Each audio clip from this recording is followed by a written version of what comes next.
The classroom smelled like crayons and glue, and the particular kind of quiet that only exists when 23 children are concentrating on the same thing at the same time. The assignment was simple. Draw your family at home. 22 children bent over their papers and drew exactly what the assignment asked for. One house, one roof, one door, a mother, a father, maybe a sibling, maybe a dog with a crooked tail. Simple, safe, complete. Amara Kang did not draw one house. She drew four. Four separate buildings, each in a different color, connected by dotted lines that stretched across the paper, like bridges someone had drawn and never finished building. She worked carefully, deliberately, with the focused expression of someone executing a plan, rather than completing an assignment. Her teacher walked between the desks, pausing at each drawing, offering small words of encouragement. She stopped when she reached Amara. She looked at the paper for a long time. "Amara," she said carefully, "can you tell me about your drawing?" Amara looked up. No embarrassment, no sadness, just the steady, unflinching calm of a child who had been thinking about this longer than any adult in her life suspected. "This is my Uma's apartment," she said, pointing to the first building. "This is my Appa's house. This is Halmoni's place. And this one, all the way over here, is Grandpa Adeyemi's house, in Nigeria." The teacher waited. "They used to be one house," Amara said. "Then the house broke. I drew bridges, because I'm going to put it back together." The room had gone completely quiet. 22 children who had been coloring were now listening. A boy in the third row raised his hand. "Can houses really break?" Amara looked at him with the patient expression of someone explaining something obvious. "Mine did," she said, "but I have a plan." She reached under her desk and pulled out a small notebook, thick with pages, covered in a pattern of stars and moons. She opened it under the desk where no one could see, glanced down at the first page, then closed it again. Nobody in that classroom knew what was written on that first page. Nobody knew that the quiet, funny, impossibly stubborn 8-year-old with the four-house drawing had already been running what she called the Family Peace Project for 3 weeks, or that in the next 6 weeks she would unravel a conspiracy that had held 2 families hostage for the better part of a decade. Nobody knew any of that yet. But they would. Before you go any further, if you are the kind of person who believes in second chances, broken families, and little girls who refuse to accept the word impossible, hit that subscribe button right now and join the Afro-K Storyverse family. We tell stories that stay with you. This one especially. Let's go.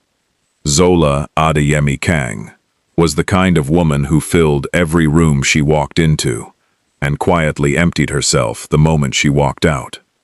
She was Nigerian, warm, and sharp, in the way of someone who had survived things she never spoke about in polite company.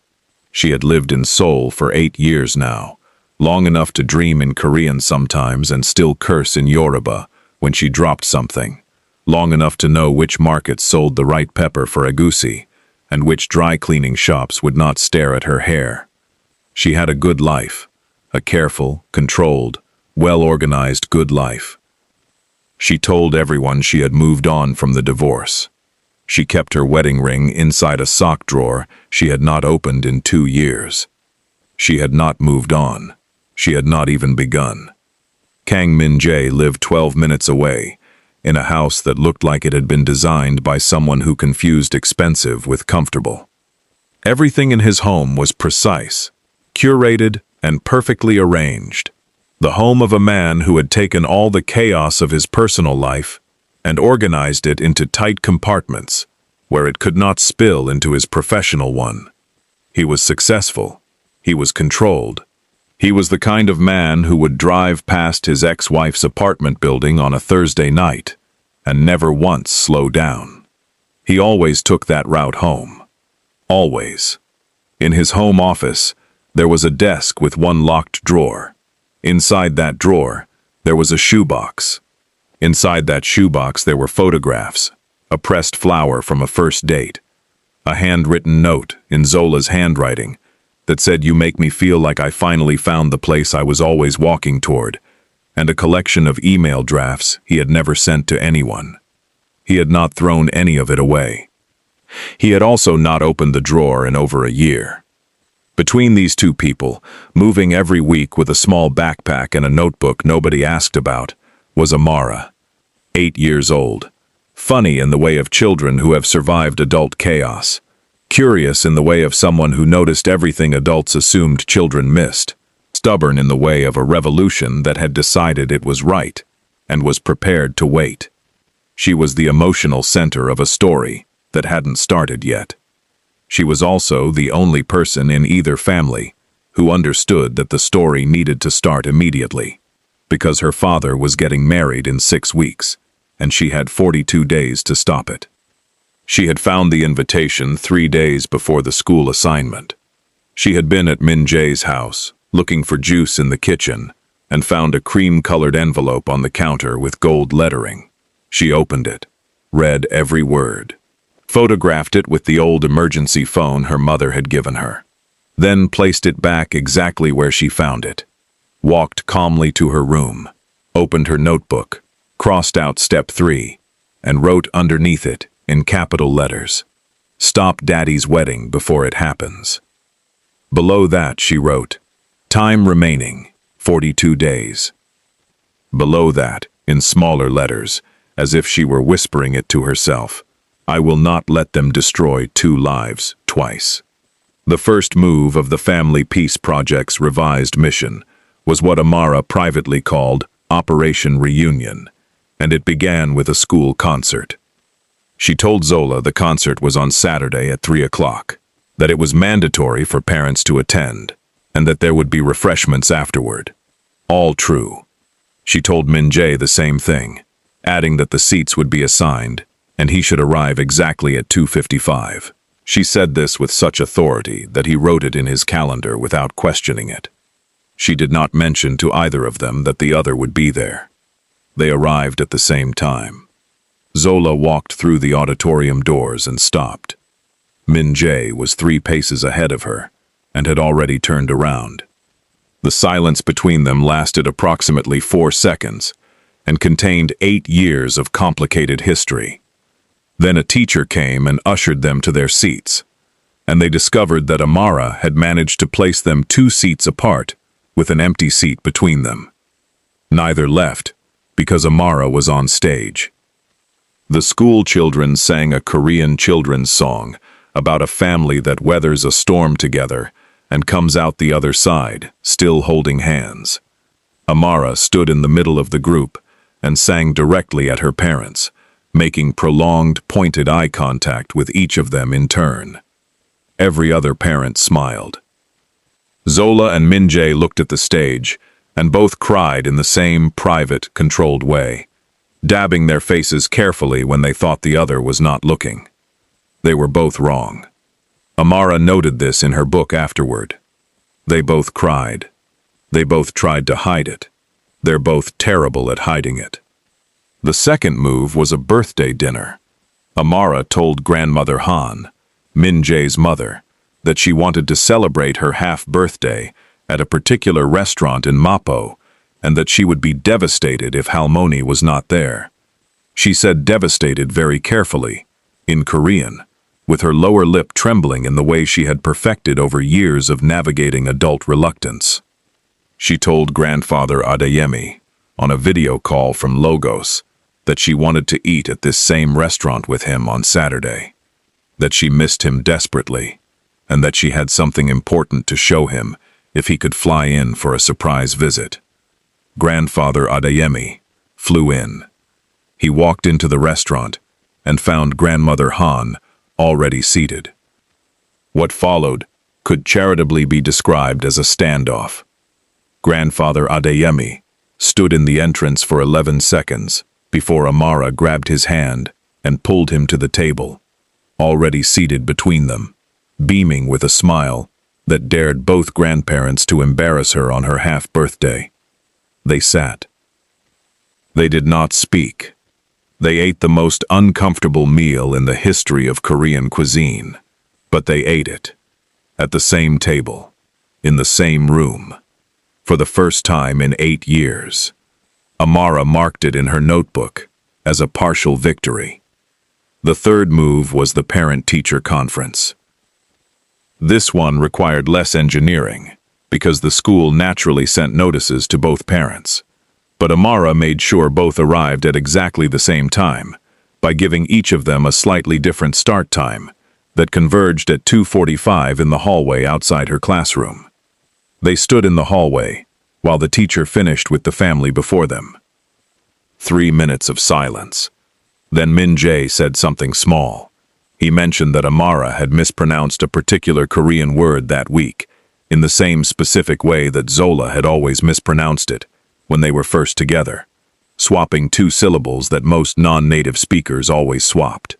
He said it without thinking, just an observation, almost to himself. Zola laughed. It burst out of her, before she could stop it, genuine and surprised and warm.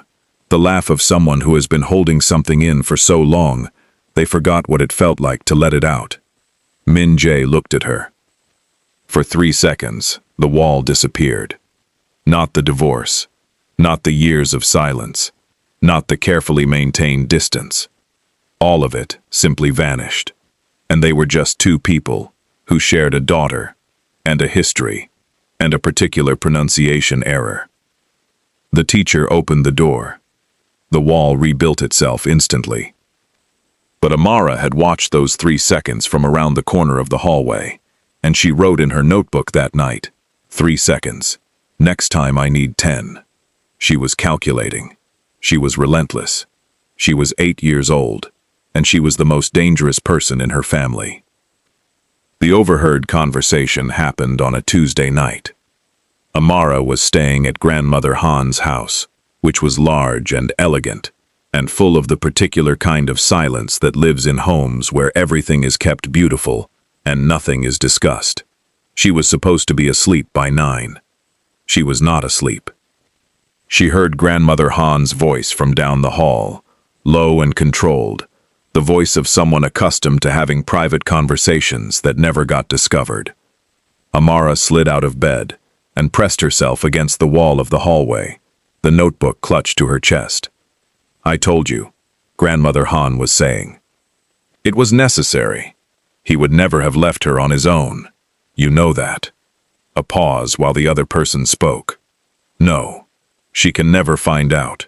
No one can. Another pause. If he ever found out the truth about what really happened that night, none of this would have gone the way it did. Everything would have been different. Amara did not breathe. She stood in the hallway for a long time after the voice stopped, her back against the cold wall, her notebook pressed against her chest like armor. Then she crept back to her room, opened to a fresh page, and wrote, Halmoni is hiding something. What happened that night? Who was she talking to? Why does she think nobody can find out? She stared at the ceiling until almost 1 in the morning. Her plan had been simple when she started. Get Uma and Appa back together. Stop the wedding. Fix the family. But now, there was something underneath. Something buried. A truth someone had decided the rest of the family was not allowed to have. An 8-year-old girl turned over in her bed, pulled her notebook under the pillow, and made a silent decision that would change everything. She was going to find what was buried, whatever it cost. She started with interviews. Not obviously. Not the way a detective in a drama sits someone down under a bright light and asks pointed questions. She asked the way children ask, sideways, in the middle of other conversations, while someone's hands were busy braiding her hair, or driving a car, or making tea. Adults always made the mistake of forgetting that children were listening. Amara had never once forgotten that she was. She sat with Zola on a Sunday morning, while her mother braided her hair in front of the television. She waited until her mother was comfortable, until her hands had found their rhythm, until the guard was down. Uma, Why did you and Appa stop being married? Zola's hands slowed. Sometimes people grow apart, Amara. But what happened? Like, the actual thing that made it break. Her mother was quiet. Amara felt the hesitation in her hands, the way the braiding paused at a section and then resumed more carefully. Your father chose his family over ours, Zola said finally. When things got hard, he didn't stand next to me. He stood behind his mother. Did you ask him to stand next to you? The hands stopped completely. I begged him, Amara, many times. Amara wrote in her notebook later that evening, Uma's version. Appa abandoned her. Chose Halmoni every time. Didn't fight for the marriage. Uma begged him. The next interview happened in the car on the way to school. Appa, do you ever miss Uma? Min-jae gripped the steering wheel without acknowledging he had done it. That's not a question for children. I'm not a regular child. He almost smiled. She had noticed he almost always smiled at that line, which was why she used it. Your mother made a decision, he said. She left. She says you abandoned her. The car was very quiet for a moment. I came home one evening and found her bags packed by the door, Min-jae said. His voice was careful and flat in the way of someone who had rehearsed neutrality so many times. It had become a reflex. She said she couldn't do it anymore. I asked her to stay. She walked out. Did you go after her? The silence that followed lasted until they reached the school gates. He never answered the question. Amara wrote, Appa's version. Uma packed her bags and left. He asked her to stay, and she left anyway. He says he asked. But did he go after her? Why did he go quiet when I asked that? Grandmother Han's interview required more patience.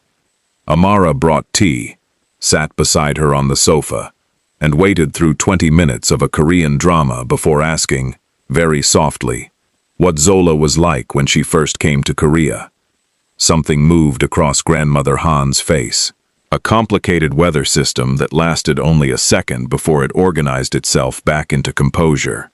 She was spirited, she said. Too spirited. She didn't understand our ways. Was she kind to Appa? She was kind to everyone. Grandmother Han paused. That was part of the problem. She was kind to everyone, but she never understood what it meant to be part of a Korean family. Your father needed someone who understood, but he chose her. Grandmother Han looked away. People don't always know what they need. Amara noted the wetness in her grandmother's eyes, noted the speed with which she blinked it away, filed it.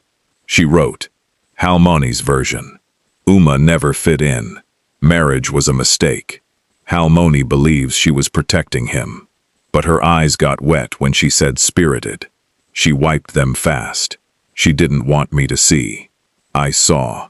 The video call to Lagos came last.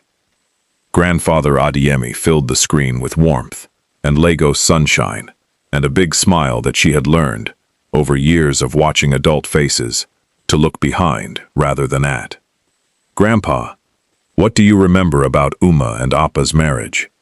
His smile shifted. Your mother was happy when she first went to Korea, he said. Happy, in a way I hadn't seen since she was a little girl. That man made her happy in the beginning. I'll give him that. What changed? He was weak, Grandfather Adeyemi said, and the word came out with the weight of a verdict that had been delivered years ago and never reconsidered. When his mother pushed, he bent. Every single time. Your mother stood alone in that family. Nobody defended her. Not ever. Did you try to help? A pause. A pause too long and too careful to be ordinary. I did what I thought was right, he said. Amara noted the pause, noted the specific phrasing of the answer, which answered nothing, filed it with everything else. She wrote, Grandfather's version. Appa was weak, controlled by Halmoni. Uma stood alone. Grandpa tried to help, but he paused when I asked how. Why did he pause? That night, she spread all 4 interviews across her bedroom floor and looked at them for a long time. 4 people, 4 versions, 4 completely different accounts of the same marriage, the same divorce, the same night. Uma said Appa abandoned her. Appa said Uma packed her bags and left. Halmoni said the marriage was never going to work. Grandpa said Appa was weak and let it happen. But one word appeared in every single version, in different contexts, different sentences, different emotions around it. The same word. Letter. Uma had mentioned a letter Min Jae never responded to. Appa had mentioned a letter Zola left when she packed her bags. Halmoni had said something, in passing, about a letter she wished had never been written. Grandpa had told Zola to write a letter. He had been specific about it. She remembered him saying that now, pulled from somewhere in her memory. He had told Zola, write him a letter. Tell him exactly how you feel. 4 people, 4 letters, or 1 letter, seen through 4 different broken mirrors. She circled the word in each interview, with a red crayon. Then she went looking. She found the photograph in the attic at Grandmother Han's house. She had gone up on the pretense of looking for old albums for a school project, which was both a lie and not entirely a lie, and she had spent 45 minutes going through dusty boxes before she found it. A photograph, old at the edges, faded slightly, the way things fade when they have been handled many times, and then locked away. Zola and Min Jae, young, standing in front of what appeared to be a hospital entrance, both smiling, both with the specific look of people who are terrified and joyful in equal measure, holding something the edge of the photograph cut away, before she could see what it was. She turned it over. On the back, in handwriting that was not her grandmother's and not her parents', were these words: "If you ever read this, I am sorry. I didn't know it would destroy everything. I thought I was saving him." No name, no date. Amara stared at those words for a long time. She photographed the back of the photograph with her emergency phone. She taped it into her notebook. Underneath she wrote, "Who wrote this? What were they sorry for? What did they think they were saving him from? And why does this say him and not them?" She sat in the attic, surrounded by dusty boxes, and the weight of a history nobody had decided to explain to her, and she felt the shape of something enormous, just beneath the surface, of everything she had been told. Whatever had broken her family was not as simple as growing apart. Somebody did something, and that somebody was still in her life. The engineering of the birthday dinner had given Amara something useful. She had spent an entire evening watching both grandparents navigate the same space, and she had noticed who they each checked on when they thought nobody was looking. Grandmother Han had looked at Amara's grandfather exactly once. Quickly, almost nothing. But her grandfather had looked at Grandmother Han 3 times, with the look of a man checking to see whether someone is all right. And the last time, Grandmother Han had caught him looking, and the expression that crossed her face for half a second, before she rearranged it, was not hostility. It was guilt.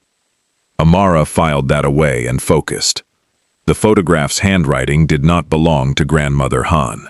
She was certain of this, because she had spent a week comparing it to grocery lists, birthday cards, and a note she had found tucked inside one of Grandmother Han's books. The letters were shaped differently. The pressure of the pen was different. The way certain letters connected was different. Whoever wrote the apology on the back of that photograph was not Grandmother Han. But Grandmother Han had kept the photograph in her attic, which meant she knew whose handwriting it was. Amara set the trap carefully. She told Grandmother Han she was making a scrapbook for school about family history and needed help going through old photographs. She brought the box down from the attic herself, which removed the possibility of Grandmother Han deciding beforehand what would and wouldn't be included. They sat together on the living room floor and went through the photographs one by one. Amara watched her grandmother's face with the focused attention of someone who had learned that faces tell the truth, even when mouths do not. Most photographs received a neutral response. A small smile, sometimes. A brief comment about who was in the frame and when it was taken. Then, Amara pulled out a photograph she had specifically placed near the top of the pile. A family gathering. Grandmother Han standing between Zola and Min Jae, all three smiling. And in Grandmother Han's hand, an envelope, cream-colored. The same heavy cream paper as Min Jae's wedding invitation. Halmoni, what's in the envelope in this photo? Grandmother Han's hand trembled. Almost nothing, almost invisible. But Amara was watching for exactly that. I don't remember. Old papers. You're shaking. I'm old. Old people shake. Halmoni, what was in the envelope? 11 seconds of silence. In those 11 seconds, Amara watched fear move through her grandmother's face, followed by anger, followed by grief, followed by something that looked like it was trying very hard not to be relief. Then the wall went back up. Let's put these away, Amara. She needed to move faster. The wedding was in 11 days. She confronted her grandmother at a family dinner 3 days later. Min Jae was there. Just the three of them, which she had also arranged by telling both of them slightly different things about what the dinner was for. She stood up from the table. She held up the photograph from the attic, the one with the writing on the back. I found this in your attic, Halmoni. The room went very still. Someone wrote on the back that they were sorry, that they didn't know it would destroy everything, that they thought they were saving him. She looked at her grandmother steadily. Was it you? Min Jae looked at his mother. Uma, what is she talking about? Grandmother Han looked at the photograph for a long time. Then something cracked in her face. Not all the way, but enough to let something through. I interfered, she said. What does that mean? Min Jae's voice was very controlled, which Amara had learned meant he was not controlled at all. When things were falling apart between you and Zola, I made them worse. I said things to her. I told her she was holding you back. I told her a Korean wife would understand you better. I made her feel like she would never belong. Min Jae was on his feet. Grandmother Han was crying. I thought I was protecting you. The room erupted. Words flew in both Korean and English, and Amara sat in the middle of it, watching, calculating, and then she noticed something that stopped her cold. The handwriting on the back of the photograph. She had compared it against Grandmother Han's writing a dozen times. It was not her grandmother's. She grabbed Grandmother Han's sleeve. Halmoni. Not now, Amara. Halmoni. The writing on the back of that photograph is not yours. Everyone stopped. I checked your handwriting. I have your grocery lists, your birthday cards, the note you wrote inside your book. The letters are shaped differently. Someone else wrote that apology. Grandmother Han stared at her granddaughter with an expression Amara had never seen on her face before. If it wasn't you, who wrote it? Grandmother Han closed her eyes. Someone I've been protecting, she said quietly, for 8 years. Who? Someone everyone in this family trusts. Someone who should not be trusted. Who? Halmoni. Grandmother Han shook her head and walked out of the dining room. The door closed. Min Jae went after her. Amara stood alone in the dining room, the photograph in her hand. She read the words again. I thought I was saving him. Not saving her. Not saving them. Saving him. Whoever wrote this believed they were saving Min Jae. From Zola. From the marriage. And they had apparently done enough damage that they felt the need to write an apology that they then hid where they hoped no one would ever find it. An apology they never delivered. Because the people they owed it to were kept so far apart, They never had the chance to compare what they knew and discover what they were missing. Amara wrote in her notebook, 10 days left. The real villain is not Halmoni. Halmoni knows who it is and won't say. I need to find them myself, before the wedding. If you're finding this story as intense as it feels, that's because it is. Drop a comment below telling us who you think the real villain is before you keep reading. And if you haven't already, like this video and subscribe to Afro-K Storyverse. We'll be here when you need a story that hits differently. She started over. Not from the beginning. From a different angle.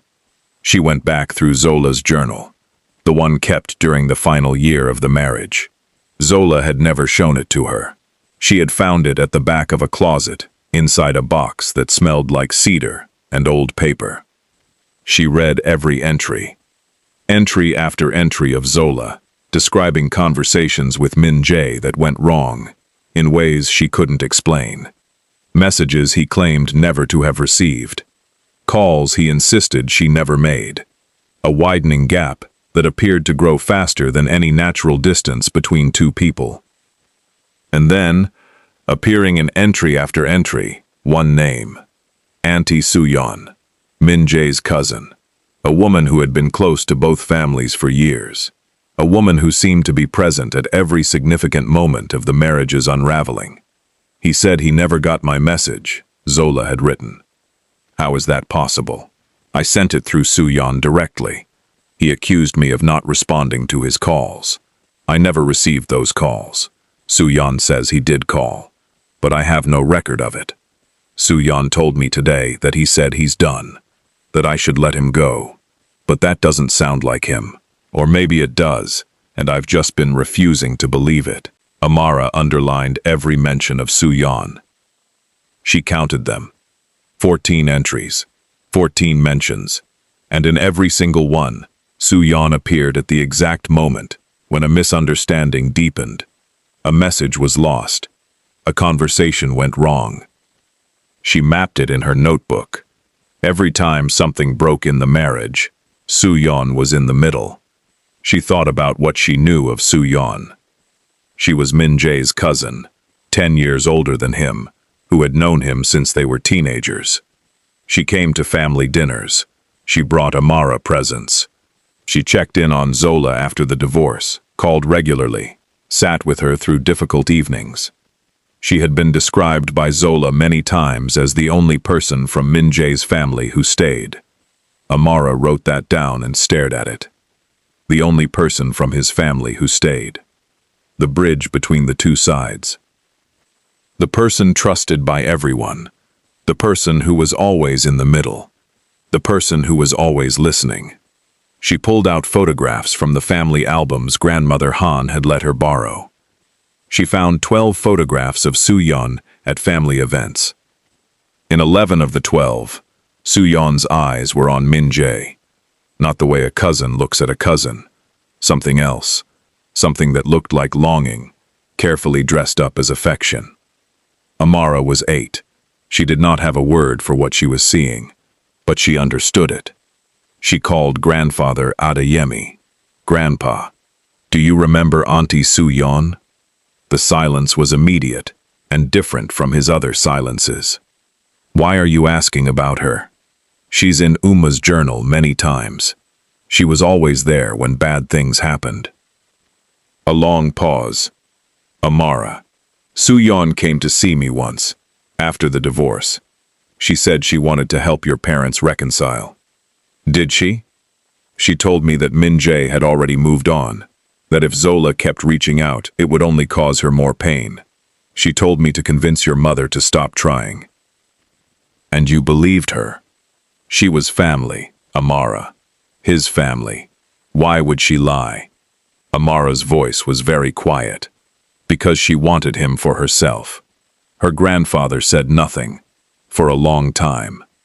But she heard his breathing change. The sound of a man realizing he had been used. She wrote in her notebook, grandfather trusted Suyeon, and told Uma to stop trying. Suyeon positioned herself as the peacemaker, while making sure peace never happened. 9 days left. She needed the actual evidence, not patterns, not observations, not things a child noticed in photographs, things an adult could not dismiss. She remembered that So-yeon used to use Zola's laptop when she visited. She would check email, she said. She would sometimes stay after Zola went to bed. Zola had trusted her completely. Amara opened the old laptop. She went to the email account. She went to the sent folder. She found emails Zola had never written. Responses to messages from Min Jae, sent from Zola's account, cold and final and precise. Stop contacting me. I have moved on. Do not come to the apartment. I have asked a lawyer to handle all future communication. There is nothing left between us. Zola had not written these. Someone had sat at Zola's laptop while she slept in the next room and sent these messages in her name. Amara photographed every one of them. She needed the other side. She waited until Min Jae was on a conference call in his home office, and she went in through the connecting door from the hallway. She had watched him open that desk drawer exactly once, just enough to know that a hairpin inserted at the right angle would turn the lock. She had watched a video about this 3 days ago.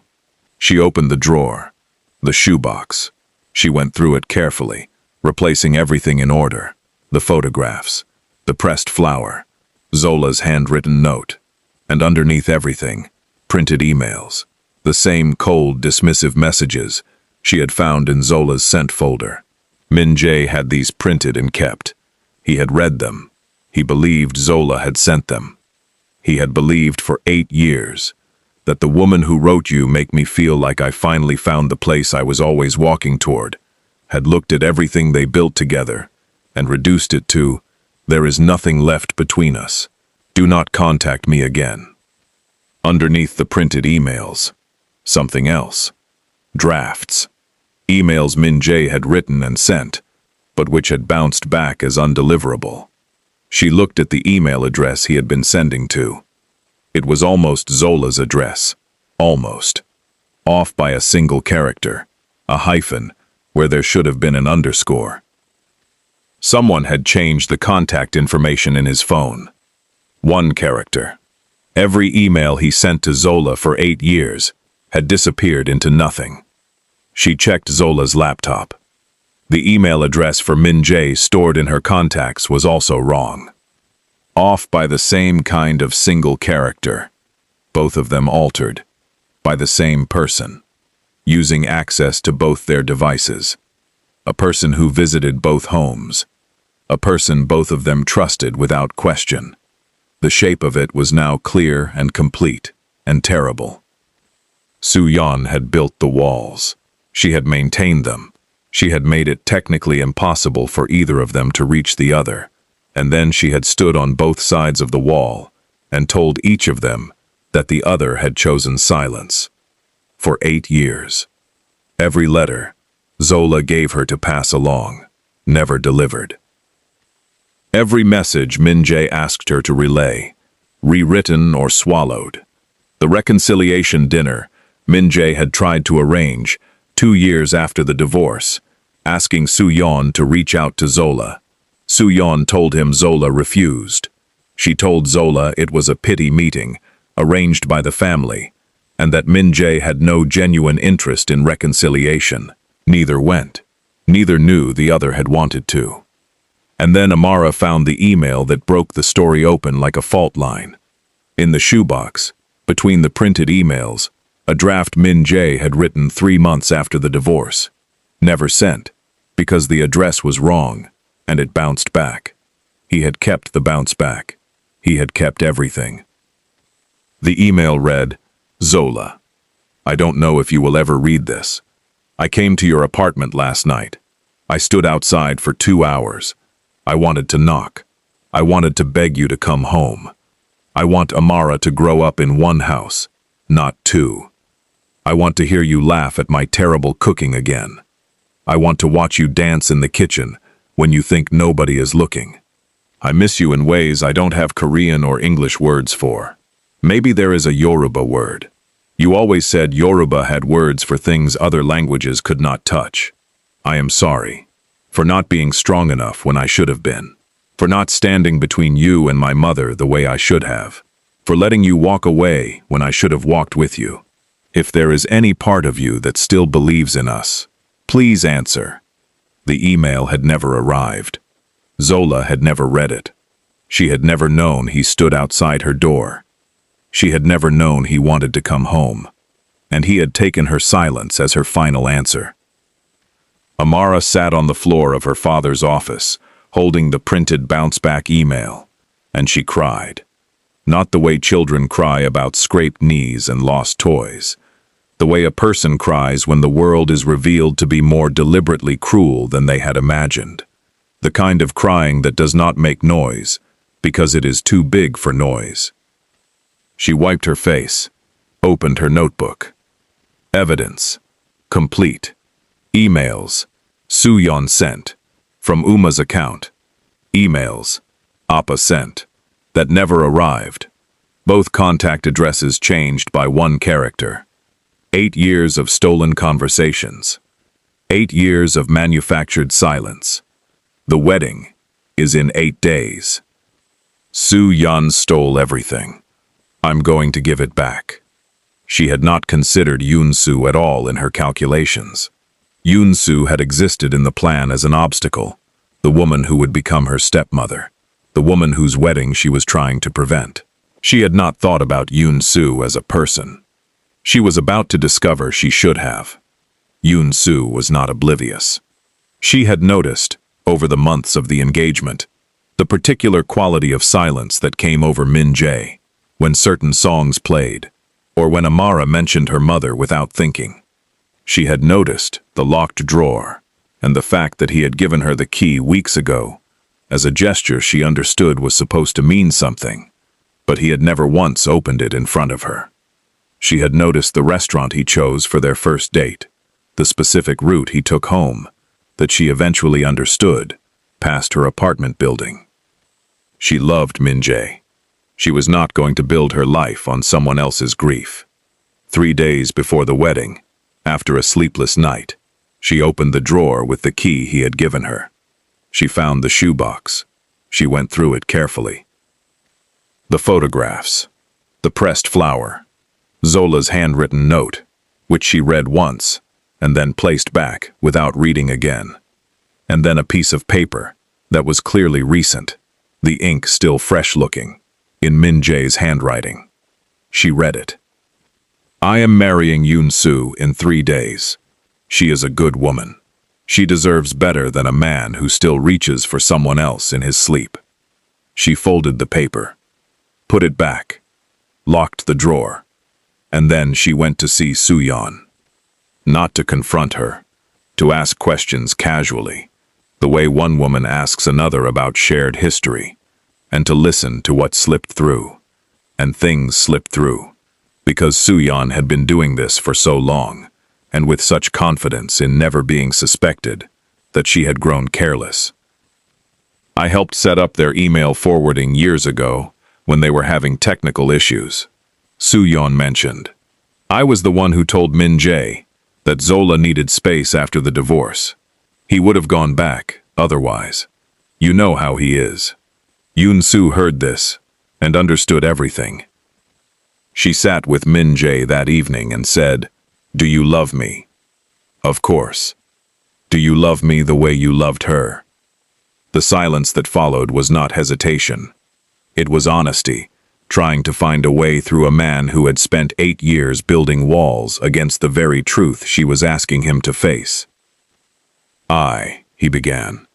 You reach for her in your sleep, Yoon-soo said quietly. You say her name sometimes, not mine, hers. He could not find words. I read the note you wrote in the drawer. I'm not angry. I am heartbroken, Min-jae, but I am not angry. And I need you to hear what I'm about to tell you.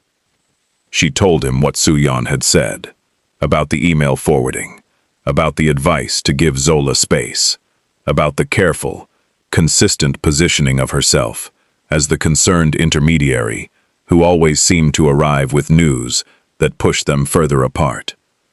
Min Jae's face changed as he listened. She watched it move through disbelief, through the resistance of someone who does not want to believe what they are being told, and then into something still and cold. "If your heart still belongs to Zola," Yoon-soo said, "don't marry me. Find out the truth first. All of it. You owe that to your daughter, if nothing else." She stood. "And if it turns out that what I think happened is what actually happened, then you go get her back. That's not betraying me, Min Jae. That's correcting 8 years of something that should never have happened." She walked out. He sat alone in the room for a long time. On the table in front of him was his phone. On his phone was a text from Amara, sent 30 minutes earlier. "Appa, I need to show you something. I know who broke our family. I have proof. Please come." He went to her. She showed him everything. The photographs of the emails sent from Zola's account that Zola never wrote. The bounce-back emails he had sent that never arrived. The altered contact addresses, one character off on each side, making it mathematically impossible for them to reach each other through the most obvious channel. The journal entries, the pattern mapped across weeks of investigation. And then she showed him the photograph from the attic and read him the words on the back. "If you ever read this, I am sorry. I didn't know it would destroy everything. I thought I was saving him." Min Jae held the photograph for a long time. When he finally spoke, his voice was very controlled. "Where did you find this?" "Halmoni's attic." "And the handwriting?" "It's not Halmoni's. I checked." He looked at his daughter, at the 8-year-old who had done, alone, in 6 weeks, what neither parent had managed to do in 8 years. "Amara, how long have you been doing this?" "Since I found your wedding invitation." He didn't speak for a moment. "The whole time you were setting up the school concerts and the dinners." "I was also looking for what really happened." "Yes." He put the photograph down. "I need to make a call," he said. "I know who you need to call," Amara said. "But the wedding is tomorrow. We're going to need to do it there, so everyone can hear." He looked at her. "I have all the evidence in my notebook," she said, "and I have photos on my phone. And Yoon-soo knows, and Grandpa knows some of it, and Halmoni knows who it is, even if she wouldn't say." A pause. "Will you let me do it?" she asked. He looked at his daughter for a long time. Then he nodded. The wedding venue was beautiful in the way that expensive places are beautiful, which is to say, it was flawless and slightly cold. Flowers everywhere, white and cream and soft gold.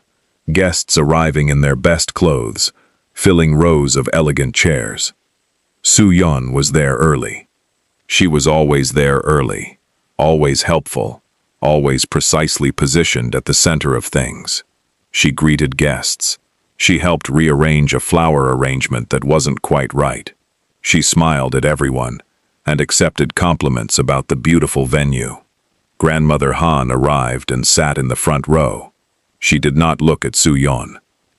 Amara arrived in a yellow dress with her hair in elaborate braids and beads, which Zola had done the night before without knowing any of what was planned for today. She was carrying her notebook. She sat in the 3rd row. She waited. The music began. Yoon-soo appeared at the entrance, and the guests turned to look, and she was beautiful in her dress, poised and composed, and she walked halfway down the aisle, and then stopped. She looked at Min Jae. He looked at her. Something passed between them, that only the two of them, and possibly Amara, fully understood. Yoon-soo smiled. A specific kind of smile, small and certain and devastatingly generous. Then she shook her head, the smallest possible gesture. He turned to face the guests. "I need to say something." The murmuring that followed was immediate. "I cannot do this today. Not because Yoon-soo is anything less than remarkable. She is the most honest person I know, and she deserves far better than what I have been able to offer her. He looked at Yoon-soo, who was still standing halfway down the aisle. She came to me yesterday and told me something I should have discovered years ago. She told me that the story I have been carrying about my marriage and my divorce might not be the true story. And today, I found out she was right. The guests were absolutely still. There is someone in this room who has spent almost a decade deliberately keeping two people apart, not because of any justifiable reason, because of want, because of something they wanted and could not have, and could not accept not having. A small voice cut through the silence. "Can I help?" Every head turned. Amara walked to the front. She opened her notebook. "My name is Amara Kang," she said. "I'm 8 years old, and for 6 weeks, I have been running the Family Peace Project. It was supposed to be about getting my parents back together, but it turned into something else. It turned into finding the truth, because my family didn't just fall apart. Someone broke it on purpose, and I can prove it." She laid out the evidence with the methodical precision of a child who had been paying attention when no adult thought she was watching. The emails sent from her mother's account that her mother never wrote, cold and dismissive, and designed to make Min Jae believe Zola had no interest in ever speaking to him again. The emails Min Jae sent that bounced back because his contact information for Zola had been altered by a single character. The emails Zola sent that bounced back because her contact information for Min Jae had been altered the same way. The reconciliation dinner that never happened because both people were told the other had refused. The advice grandfather Adeyemi received that convinced him to tell his own daughter to stop trying. The consistent, sustained, years-long pattern of positioning, of being in the middle, of ensuring that every attempt at communication or reconciliation was intercepted, reframed, or destroyed. She read from the journal. She showed the photographs of the emails on her phone. She described the altered contact addresses and how she had discovered them. And then she showed the photograph from the attic and read the words on the back aloud, one more time, so that everyone in the room could hear them. "The person who wrote this is in this room," she said. She wrote it and then hid it, because she felt guilty, but not enough to stop, not enough to tell the truth, not even enough to deliver the apology to the people she owed it to. She looked up from her notebook. She was everywhere in my family. She was trusted by everyone. She was the bridge between two families, and she used that position to make sure the bridge stayed broken, so that one person could never get to the other. She told my mother that my father didn't love her anymore. She told my father that my mother had moved on and didn't want him back. She changed their contact information so they could not reach each other. She delivered advice to my grandfather that convinced him to tell my mother to stop trying to fix her marriage. She sent a text from my father's phone, telling my mother not to come home. My father never sent that text. She did, from his phone, while he was asleep. And she introduced my father to Yoon-soo, not because she wanted him to be happy, because she had finally accepted that he would never want her, and the next best thing was making sure he could never go back to the person he actually loved. She looked directly at Soo-yeon. The silence was the loudest thing that had happened in that room. "Auntie Soo-yeon," Amara said, "why did you break my family?" Soo-yeon's face went through every possible emotion in the space of 10 seconds.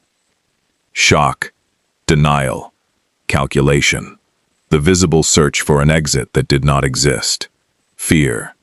And then, underneath all of that, rising through everything else, like something that had been compressed for too long and could no longer hold its shape, relief. She started. "Don't lie." This was Min Jae. His voice was shaking, but it was the shaking of something very controlled and very cold. "Not here. Not in front of my daughter. Just don't lie. I loved you," she said. 3 words that fell into the room like stones into still water. "I have loved you since we were 17 years old. And you never saw me. Not the way I saw you. Not once. And then she came along. She didn't look toward the door where Zola wasn't standing, but her eyes moved there anyway. From another country, another world, and you looked at her the way I had wanted you to look at me for 20 years. So you destroyed us, Min Jae said. Not a question. I thought if she left, eventually you would. Eventually what? She didn't answer. She didn't need to. The silence was the answer. From the front row, Grandmother Han rose. Her voice was barely above a whisper. I knew, she said. Not all of it. Not what she was doing with the emails and the messages. But I sensed something was wrong. And I stayed quiet, because the result was what I wanted. I wanted Zola gone. I told myself Soo-yeon was helping. I looked away from what I suspected, because it was convenient for me. She turned to face the room, and specifically to face the empty space where her son was standing. I failed you, Min Jae. I failed Zola. I failed Amara. And I do not know if any of you should forgive me, but I am asking anyway. On a tablet propped on a chair in the second row, a video call was running. Grandfather Adeyemi's face filled the screen, ashen and still. She came to me, he said, his voice rough. Soo-yeon. She told me Min Jae had moved on, that he was done, that letting Zola keep hoping would only cause more pain. I believed her. I told my daughter to stop trying to fix her marriage. I told my own daughter to give up on the man she loved. A pause, because I trusted the wrong person. The room was very quiet. Yoon-soo was still standing halfway down the aisle, where she had stopped when the ceremony began to fall apart. She looked at Min Jae. Go get her, she said. Simple. Final. The most generous thing said in the story. Soo-yeon left during the chaos that followed. Nobody stopped her. Some things have consequences that exceed what any single dramatic moment can contain, and the reckoning for what she had done would come in quieter forms, in the weeks and months that followed, in conversations that nobody needed to witness publicly. She carried the weight of it out of that room with her, and everybody understood it would not get lighter. 3 days after the wedding, that did not happen, Min Jae called Zola. She saw his name on her phone, and stood very still for a moment. Hello. Zola, it's me. I know. I need to talk to you. Just you and me. Please. The word please, in his voice, in a way she had not heard in 8 years. She agreed. They met at a park, the same park where they had walked on their second date, 12 years earlier. Neither acknowledged this. Both noticed. They sat on a bench with space between them, not touching, not quite able to look directly at each other. Two people who had once been the most important person in each other's world, sitting like strangers, who remembered a language they had stopped believing they still spoke. He told her everything he had discovered. The emails, the wrong address, the drafts that bounced back, the night he stood outside her apartment door for 2 hours. She listened without interrupting. Her face changed as he spoke, slowly, the way things change when they've been frozen for a long time, and something warm finally reaches them. Then she told him her side. The messages she gave to Soo-yeon that never arrived, the letters that disappeared, the text that told her not to come home, which she had believed was his way of finally, definitively, closing the door. He listened. When she finished, neither of them spoke for a long time. The silence was not hostile. It was the silence of two people processing the discovery that the war they had been fighting for 8 years had been manufactured by someone outside them. They had not fought each other. They had fought ghosts. Zola spoke first. You really tried to come back? I never stopped trying. I didn't know. I know. I thought you gave up. I thought you didn't want me. I wanted you every day, she said. Every single day, Min Jae. I just didn't know you wanted me back." He turned to look at her. She turned to look at him. For the first time in 8 years, there was nothing between them. No misunderstanding, no manufactured silence, no intercepted letter, no well-meaning lie from a family member, no poisoned advice from a trusted friend.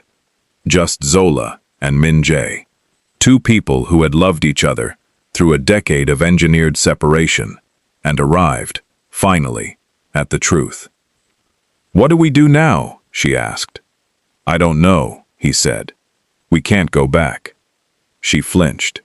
"I mean, we can't start over," he said, "because we never actually ended. Not really. What we can do is start honest." Something released in her chest. Something that had been coiled there for 8 years, finally let go. He reached across the bench. She looked at his hand. Then she put hers in it. Neither spoke again for a long time. There was nothing urgent left to say. They had the rest of their lives for the rest of it. If this story moved you, if you found yourself holding your breath somewhere in those last few minutes, please do us the enormous favor of subscribing to Afro-K Storyverse right now, leaving a comment telling us the moment that broke your heart the most, and sharing this with someone who needs to hear a story about second chances today. We make these stories for you, and we need you to help us keep making them. Now, one more moment. 3 months later. Another school event. A stage. An audience. Rows of chairs in a school auditorium that smelled like the specific combination of floor polish and children's art projects.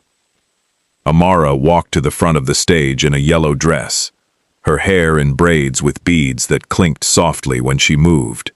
Her shoes were slightly too big because she had insisted on the ones her mother bought for special occasions, and Zola had laughed and let her wear them because she had stopped saying no to things that mattered to Amara in the way that things matter when you've watched a child carry more than a child should ever have to carry. Amara looked into the audience. First row. Zola, sitting with her hands folded in her lap, a simple ring on her right hand that was not a wedding ring, but was a promise. Because they had decided together that they would begin with promises and build from there, slowly and honestly, and without anything between them.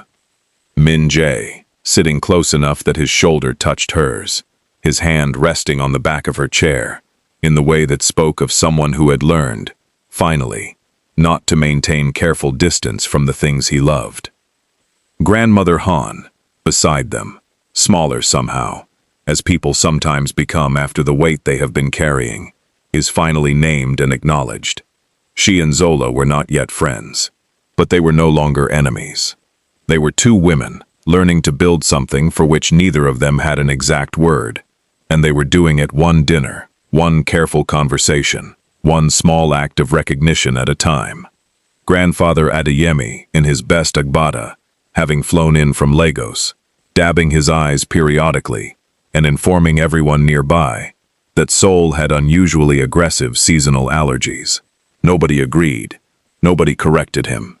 He and Grandmother Han were sitting 2 seats apart. By the end of the evening it would be one. On an empty chair in the second row, a bouquet of white orchids with a card that read, "Some people come into your life to stay. I came into yours to set it free.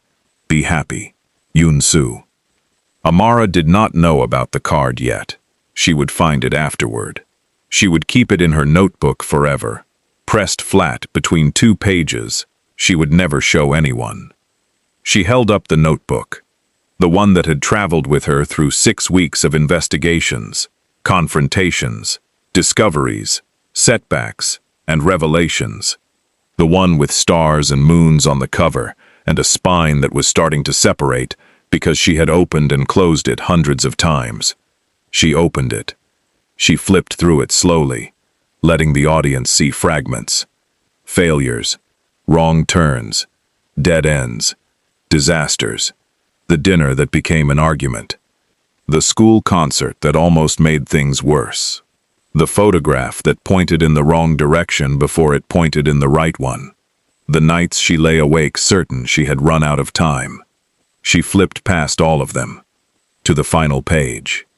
She held it up, written in crayon, underlined 3 times, with a red crayon pressed hard enough to leave the impression on the next page. Family Peace Project. Status: completed. The audience laughed. Several people cried. Her teacher definitely cried, and made no attempt to pretend otherwise. Amara looked at her family. Her mother, her father, her grandmothers, her grandfather, all in the same room, all breathing the same air, all choosing to be there. Not because a child had tricked them, not because guilt had forced them, not because the revelation of a conspiracy had left them with no other option, but because an 8-year-old girl had refused to accept that the people she loved most were allowed to stay broken, and she had kept going until she found the truth, and the truth had done what the truth always does when it is finally let out into the light. It set people free. Amara closed the notebook, put it in her backpack, walked off the stage, into her mother's arms first, then her father's, then both at once. Her father wrapped one arm around Zola without thinking, and Zola leaned into it without hesitating, and for a moment, in a school auditorium in Seoul, the 4 houses in a crayon drawing became one. No bridges needed. They were already home. The notebook sat on the stage where Amara had left it. The wind from an open side door turned the pages. One more page. Handwriting small and careful, and very slightly crooked, in the way of a child writing something important, and wanting it to look like it deserved the importance she was giving it. If you are reading this and your family is broken, do not wait for the grown-ups to fix it. They will not. Not because they don't want to, but because grown-ups are afraid in ways children are not yet afraid, and fear keeps people in place, even when staying in place is hurting them. Start your own family peace project. It will go wrong, many times. Keep going anyway. You might be surprised what you find when you refuse to stop looking. And it might not be what you expected. It might be better. Thank you for watching this all the way to the end. That means everything. If this story stayed with you, if it made you think about a family member you've been too far from for too long, go ahead and reach out to them tonight. Life is too short to let manufactured silence win. And if you want more stories like this one, stories about love that refuses to stay broken, families that find their way back, and the people brave enough to make it happen, subscribe to Afro-K Storyverse right now. Leave us a comment, telling us your favorite moment from this story. Like the video. Share it with someone who needs it tonight. We will see you in the next story, and it will be worth the wait.